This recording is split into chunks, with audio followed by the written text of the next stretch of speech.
Vamos falar agora do Cimento Bravo, uma empresa maranhense que muito vem contribuindo para o desenvolvimento do nosso estado. O cimento daqui do Maranhão, que conquistou a preferência da construção civil e principalmente o coração da gente. Um cimento resistente, produzido apenas com matérias-primas de qualidade, promovendo secagem rápida que gera economia, reduzindo assim o custo e o tempo da sua obra. O Cimento Bravo é o ideal para todo tipo de obra porque respeita o meio ambiente. Cimento Bravo, ideal para todas as obras, ideal para a sua obra, para obras de uma vida. Se quer saber mais, então acesse www.cimentobravo.com.br ou ligue 0800 200 4000, repetindo 0800 200 4000. Cimento Bravo. Negócio na pauta de volta. Os cuidados com a saúde começam a ser uma preocupação a partir da meia-idade, quer dizer, você fica mais preocupado, né? Você tem a parte da infância, que tem aqueles cuidados ainda porque o sistema orgânico ainda não tem todas as defesas, depois você passa a juventude, chega até a meia-idade, aí começa, né, doutora? Você ainda não chegou lá, mas vai chegar. Tô quase. E os planos de saúde se tornaram um custo cada vez maior nos orçamentos familiares. Mas parece que os custos de exames laboratoriais não seguem essa tendência de alta de preços. É isso, Viviane? Me parece. Parece? Parece. E o que a doutora Suzana acha disso? Gostaria de perguntar para a doutora Suzana com relação à gestão laboratorial, doutora. Quais são os desafios hoje diante de toda essa demanda, diante inclusive dessa fala de que esse repasse, né, para a alta dos custos laboratoriais não tem acontecido? É preciso, realmente, é um grande desafio, porque a gente trabalha precisando investir em tecnologia, porque hoje sem tecnologia você não consegue.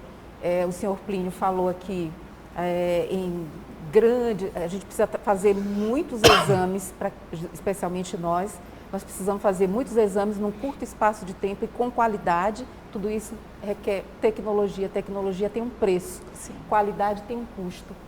Mas em qualidade costuma-se dizer que esse custo é a própria sobrevivência da empresa, é a própria sobrevivência ou do hospital ou do laboratório, porque você pode não investir em qualidade, mas a sua sobrevivência ela é curta.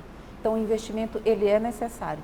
Então, você precisa fazer esse investimento na tecnologia, a gestão em pessoas qualificadas. Você precisa o tempo todo qualificar pessoas que você precisa trabalhar. Você precisa investir nas pessoas que estão atendendo, Sim. Porque a porta de entrada ela é importantíssima. Tá? Então, você precisa trabalhar com os convênios e mesmo com o sistema único, porque você trabalha, se você tem uma gestão flexível, que você trabalha com o público e com o privado, você trabalha com o público com tabelas com recursos bem curtos, que estão há muitos anos sem reajustes, recebendo de forma deficiente. Certo. E com os convênios também, tabelas com valores curtos também. Você recebe, mas você também recebe de uma forma não muito efetiva. Doutora, mas qual o maior desafio na comunicação? Seja nessa gestão de pessoas para com os colaboradores, para com, né, os usuários, né, da utilização do serviço. Qual a maior dificuldade nessa comunicação? Interna? Interna e externa. A comunicação interna é um desafio que nós temos, como eu te falo, é investir incessantemente em treinamentos e no acompanhamento, porque só treinar a gente sabe que isso não Sim. é efetividade. Exato. Você investe, inclusive esses treinamentos, eles têm um custo alto, Sim. Mas isso não é só o suficiente, porque o acompanhamento desse treinamento, a efetividade, você olhar a efetividade desses treinamentos é tão importante quanto você investir no treinamento. E quando você implanta um processo de qualidade dentro da sua empresa, eles te cobram muito mais a efetividade do treinamento, porque até o treinamento em si. Sim. Então, e o resultado disso? Você fez aquele treinamento e o resultado, você teve a melhoria. Vou te dar um exemplo.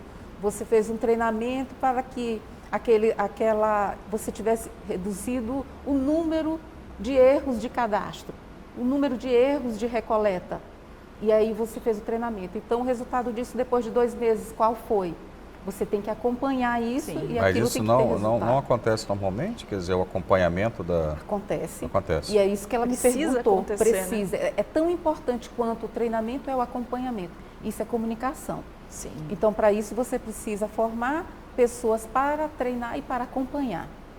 E isso a gente faz, esse é um trabalho árduo. E dentro da nossa empresa, nós fazemos reuniões semanais, quinzenais e mensais. Rápidas e mais demoradas e tudo, com Incisivas, coordenações né? intensivas. E especialmente a nossa direção, ela tem nós temos um tipo de gestão muito participativa. Bacana. Então, assim, que a gente tem um fluxo com o diretor direto, então as decisões são muito rápidas. Isso interfere diretamente nos resultados, positivamente. Entendi. Na medida do possível. Nem sempre Maravilha. a gente consegue quando, às vezes, precisa de uma intervenção onde há um valor que precisa ser investido, nem sempre a gente consegue, mas no dia a dia a gente tem um resultado positivo. Agora, Então, os executivos, de maneira geral, eles têm uma dificuldade de que a partir de estratégias, né, você faz um planejamento anual e tudo mais, e você traça estratégias para uma empresa, seja ela pública ou privada, e aí você estabelece metas que você tem que seguir ao longo do ano. As equipes têm que atingir determinados índices. Mas o que o pessoal da operação da base fala é o seguinte, mas quando você começa a trabalhar, você entra num redemoinho, né? E acho que na área hospitalar isso é muito mais intenso, né, Plínio? Que às vezes assim, como é que eu vou estar indo dando conta do meu dia a dia e ainda vou estar olhando para cima se eu cumprir a meta X ou não cumprir? Você tocou num ponto Foi. nevrálgico, que é exatamente a integração da equipe multidisciplinar aos objetivos da instituição. Nós temos os objetivos macro, aqueles objetivos que você busca alcançar em longa duração. A qualidade é processo. Hoje não se fala nem mais em qualidade, a excelência é um estágio até mais elaborado do que a qualidade propriamente dita, mas uma deriva da outra. Para você ser excelente, você precisa ter qualidade primeiro. Então, é uma escada. A nossa equipe precisa estar absolutamente, ter a clareza de que a qualidade começa no relacionamento interdisciplinar e interpessoal. Você fala dentro da própria... Lógico, porque tudo são processos. Agora, em termos de processo, o setor de saúde já tem as suas métricas na acreditação, né? Isso. Mas a acreditação ela só estabelece procedimentos padrões, Ela padroniza. Ela padroniza. Ela padroniza. como qualquer processo de qualidade, né? Agora, olha bem, o grande segredo é você compatibilizar todo o aparato formal com a prática, com a operação. E há uma rebeldia da equipe natural, porque ninguém quer, todos os profissionais, como a gente compõe uma equipe multidisciplinar, onde entra o médico, entra o enfermeiro, entra o técnico de enfermagem, entra o nutricionista, entra o físio, entra o fono, entra uma parafernália a psicologia. Cada um quer fazer do seu jeito. Ninguém está muito preocupado não em fazer dentro daquele padrão que está descrito. É disciplina pessoal. Nós latinos somos péssimos em disciplina. A gente gosta de fazer nós nos orgulhamos tanto do jeitinho brasileiro. Para mim, isso é o câncer nacional, mas há quem diga que isso é uma maravilha. A capacidade de improvisar. Isso aí é a questão da criatividade. Na área de saúde, não tem como improvisar, porque nós estamos lidando com a segurança do paciente. Você tem que zelar por isto. Existe uma célula no hospital chamada Núcleo de Segurança do Paciente. Por que inventaram isso? No Brasil as coisas chegam sempre com 20, 30 anos de atraso, né? Isso foi na década de 90 que os Estados Unidos fez um estudo e percebeu que morria mais gente de efeitos adversos nos hospitais do que das patologias pela qual eles eram internados. Doutor, você está falando de um ponto muito importante, que é esse núcleo de segurança, né? E aí, quando a gente fala de segurança, a gente olha para o outro lado, que é o risco. Mas quanto que esses operadores de saúde eles têm a consciência desses riscos para observar justamente esses padrões, para observar justamente esses procedimentos? Depende muito de como se olha o negócio, né? Se a gente olhar o negócio com o viés da qualidade assistencial e da segurança que nós precisamos gerar, porque, na minha opinião, é isto que vai trazer qualificação no nosso serviço, que vai trazer uma adjetivação do nosso serviço no mercado adequado. Essa responsabilidade. Porque fazer medicina de qualquer jeito, só para dizer que nós estamos fazendo, e a gente está brincando com determinadas coisas que são seríssimas, não é. Eu não compactuo disso, não. E a importância também, o senhor falou de princípios, o senhor falou de valores, né? Quanto que, de novo, volto para as pessoas, volto para os operadores da saúde, quanto que eles muitas vezes não têm nem noção do que são realmente os valores daquela instituição de saúde. Me assusta hoje perceber que as novas gerações, que deveriam ser a quebra do paradigma, elas estão vindo mais acomodadas do que a gente gostaria. Porque ninguém está discutindo muito isso aí, não. E talvez, como se isso não fosse importante. Talvez seja até mais individualista. E quando você tem uma cultura individualista, é mais difícil. Né? Há uma excessiva vontade de queimar etapas. Sabe? De você chegar lá no topo sem participar subir do os meio, degraus, né? Quer subir o elevador. Esse é o grande problema. A aceleração que nós vivemos nesse mundo hoje, né? Essa velocidade. Isso. A informação hoje está muito fácil de ser obtida. Sim. Mas muito não é só a informação, é a vivência. Sim, as experiências. O que é a experiência? É você ter ultrapassado os problemas e ter vencido esses problemas. Aí você está se credenciando. E você pode dizer que você tem experiência. Agora, você tem experiência do quê? De ouvir falar? Não. Até paciência. Isso é uma coisa que eu falo para os meus filhos mais novos, né? Que às vezes essa geração, somente a geração Z, que está chegando agora, não sei nem se é a W. Meu Deus. Nós temos pessoas brilhantes, né? Das novas gerações. Sim. É indiscutível, eu não estou aqui de forma nenhuma colocando isso em dúvida. Eu estou colocando um ingrediente que a gente precisa tomar cuidado, que é exatamente o imediatismo. Nós não podemos queimar determinadas etapas, nós temos que passar por elas. Como é que o médico sai de uma faculdade de medicina? Ele tem que dar plantão no pronto-socorro. Como é que ele pode sair da faculdade e não se dispor a dar plantão no pronto-socorro para conhecer tudo o que passa por lá? Mas, doutor, quanto que a gestão, às vezes, a própria gestão, ela também está acelerada e cobrando muitas vezes, né, pelos usuários que estão, né, as coisas precisam ser feitas de forma fatiada. Tem que fazer. Você tem que trabalhar todas essas vertentes.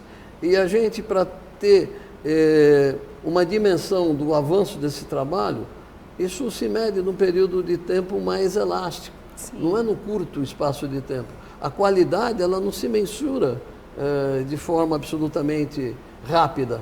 Você sente a qualidade. A questão da experiência também, né, Plínio? Você está falando essa coisa de subir rápido, né? Assim, acho que tem que ser mais valorizado isso. Tem que ser valorizado e nós temos que dar atenção. E conhecimento não é experiência. Indiscutível. São duas coisas diferentes. Indiscutível. Né? E muitas vezes as novas gerações eles não compreendem muito bem isso aí. Talvez porque o conhecimento hoje é muito acessível. Né? Muito acessível. Nós somos de uma geração que veio do livro, né? As pessoas estão se desligando um pouco da essência. Isso me preocupa, eu já estou na faixa daqui a pouco dos 70. Então eu já passei por muitos estágios. O bacana de envelhecer é isso, você sabe onde o filme vai terminar. As pessoas não estão muito preocupadas hoje em valorizar a essência humana. Isso aqui está se perdendo. Isso. E desculpa, esse é o grande vilão desse pressuposto. Eu acho que é só uma ferramenta, né? Mas enfim, a gente está falando de tudo isso, né? Porque hoje estão se questionando muito esses sistemas de metodologia, de aferir qualidade, estratégias e métodos dentro das empresas, das organizações. E duas palavras têm se falado muito, é simplicidade e transparência. Não adianta você criar 10, 50 metas numa organização que ninguém entende. Crie 2, crie 3, que todo mundo entende. E seja transparente, toda semana discuta com isso. E aí vem a questão de você fazer top-down ou não. Eu não acho que também, até no setor de saúde, muitas vezes as metas elas são pouco discutidas com a base, e às vezes pela questão do redemoinho que eu falei aqui, né? Você vive numa confusão, você parar uma equipe de enfermagem e tudo mais, vamos discutir alguma coisa, tem gente precisando aqui. Não acontece isso no setor de saúde? Então, eu quero só voltar um ponto sobre a qualidade, e tudo isso que o senhor Plínio está falando, da experiência e tudo, porque qualidade é cultura. você não consegue implantar uma qualidade do dia para a noite. É tanto que os processos de acreditação, eles são por etapas. Então, quando você implanta um primeiro ano, o nível de exigência X, um segundo ano é Y, e aí a coisa o funil vai diminuindo. Então, é assim. E aí, às vezes, as pessoas que não conseguem acompanhar, de fato, ficam de fora. Muitas pessoas não se adequam. Sim. Muitas pessoas não se adequam, mas a maioria se adequa. Então, é cultura. E cultura, ninguém chega e diz assim, a cultura dessa empresa agora é essa. Dá trabalho. Dá trabalho. Então, você implantar um processo de qualidade, você vai aí 5 anos para você... Mas acho que talvez tenha uma coisa que o Plínio falou que é muito importante, que é a questão da disciplina. Fundamental. Que nós temos dificuldade. Então, hoje, né, essa atenção tem sido muito dada nas empresas norte-americanas, a questão da disciplina. Olha, a gente pode fazer o melhor planejamento do mundo, né, criar estratégias maravilhosas, mas se não tiver disciplina do dia a dia, você não avança. Mas a disciplina tem que ser colocada na cultura organizacional. Essa mudança mas é por isso que a gente está falando de gestão de saúde aqui. Porque talvez planejamento estratégico foi, aí o Plínio puxou também aqui. Então, pela primeira vez há 3 anos atrás, que a gente fez para 5 anos, né? Então, eu vi um planejamento estratégico feito na empresa que eu trabalho. A gente não conseguiu ainda atingir tudo, vai para 2025. Não é? Mas eu vi, porque não foram tantas metas assim. Então, assim, eu vi as coisas acontecendo e tudo, mas tem que partir de cima. Tem que partir de cima. Tem que partir de cima. Eu acho que a liderança tem que dar o exemplo, né? Porque senão... mas tem que ser pactuado, né? Tem que ser pactuado e acompanhado. Isso é como eu falo, as reuniões, elas têm que acontecer semanalmente e ali mensalmente. Porque senão não anda. A importância da liderança. A importância da liderança. Então, metas financeiras, metas sociais, as metas no âmbito ambiental, de tudo da empresa. Algumas a gente não conseguiu e talvez não vá conseguir, mas a gente vai repactuar. E a importância do pertencimento, do sentimento de pertencimento dessas pessoas como um todo. Sim. Porque senão a coisa não cresce. Exatamente. Fica só sendo imposta. Exatamente. Então, isso nos faz crer que a gente está colocando ali o nosso tijolinho e está conseguindo fazer o nosso trabalho. É isso que a Suzana disse, tijolinho por tijolinho. E a Suzana é uma grande companheira, ela sempre participou das nossas reuniões no hospital, né? Porque o laboratório é parte integrante do hospital também, dos servidores. Sim. É um dos parceiros nossos, né? Uma das âncoras do processo assistencial. E, por vezes, e nas integrações com novos profissionais, sempre existe uma parte lá que eu faço, que é apresentar o planejamento estratégico do hospital para quem está entrando. E dentro de uma visão muito simples, né? Missão, visão e valores. Né? Missão, qual é a missão do nosso hospital? Né? Levar assistência médica hospitalar de qualidade aos servidores públicos do Estado do Maranhão. Ponto. Eu não atendo outra clientela.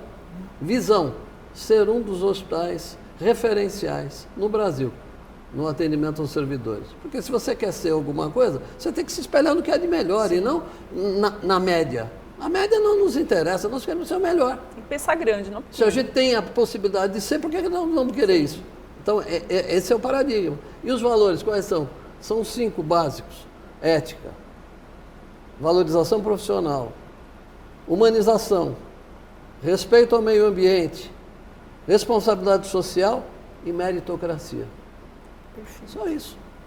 Isso é o arcabouço do nosso pensamento. E se esses valores estiverem de cima para baixo, não tem como eles não serem replicados aos pacientes. Agora, imagine passar tudo isso, não ser executado na própria gestão, como que vai ser replicado? Agora você tem que perseguir, isso é tijolinho por tijolinho e formação de comportamento. É a questão da persistência, né? A gente vai dar mais um rápido intervalo e voltamos em instantes com mais Negócio na Pauta.